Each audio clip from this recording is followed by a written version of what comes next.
La justice n'a pas de définition de la procédure Bayon.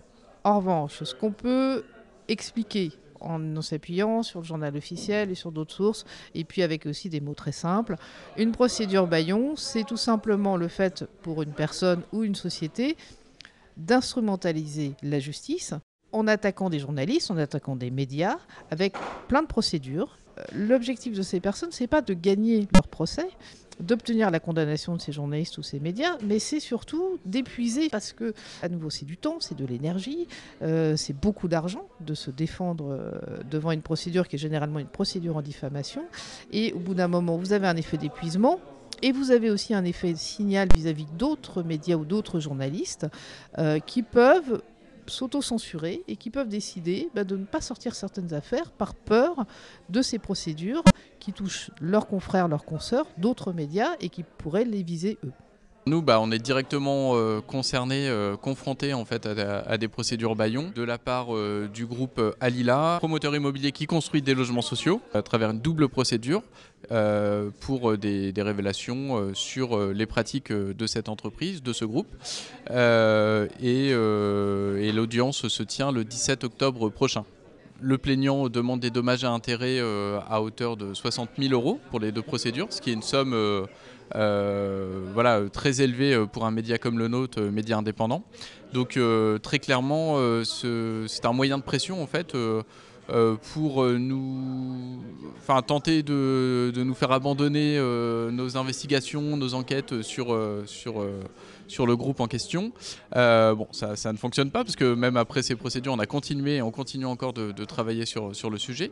Donc on est dans le cadre finalement d'une procédure Bayon assez classique où l'objet n'est pas tant d'obtenir réparation devant les tribunaux que de chercher à intimider les journalistes et les médias qui font leur boulot. Il y a véritablement potentiellement un très grand dommage qui est causé aux droits des citoyens à savoir, à être informés de sujets d'intérêt général, ce qui a fait que nous avons pris conscience qu'il fallait une directive au niveau européen. Tout ce qui a été dit jusqu'à présent montre qu'on est face à un enjeu démocratique majeur, qu'on appelle les SLAP en anglais, les Strategic Lawsuits Against Public Participation.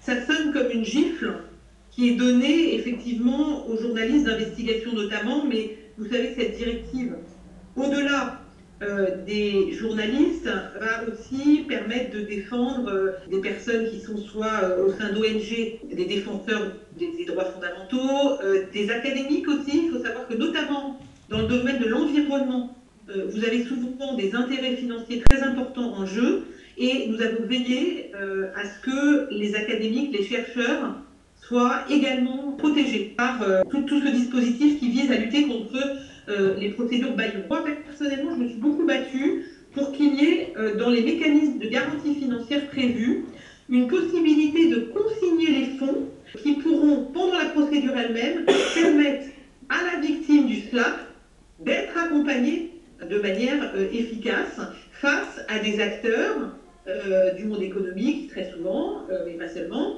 ou du monde politique, mais qui ont des moyens financiers qui sont beaucoup plus puissants. Des juristes et des députés européens qui expliquent toutes les possibilités de défense. Qu'est-ce que vous en pensez ? Une directive européenne, c'est plusieurs années entre le moment où on la pense et puis le moment où elle est réellement appliquée dans les pays. Parfois, ça prendra des années. Et or, le sujet est d'actualité et il devient urgent. Donc voilà. Très bonne chose en tout cas que l'Union européenne se soit emparée du sujet. Et vous n'avez pas peur de l'implication de la France qui commence déjà à demander des dérogations suivant les thèmes ? Si, et puis l'actualité de ces dernières semaines n'est pas très rassurante. Donc la garde à vue d'une journaliste de Disclose est très inquiétant. Les procédures qui se sont déroulées devant les tribunaux de commerce aussi contre plusieurs médias est aussi inquiétant parce que là on est dans un détournement en fait du droit et dans des nouveaux types de procédures Bayon. Donc effectivement il faudra rester vigilant sur la manière dont la France se saisit ou pas de la directive. Ouais.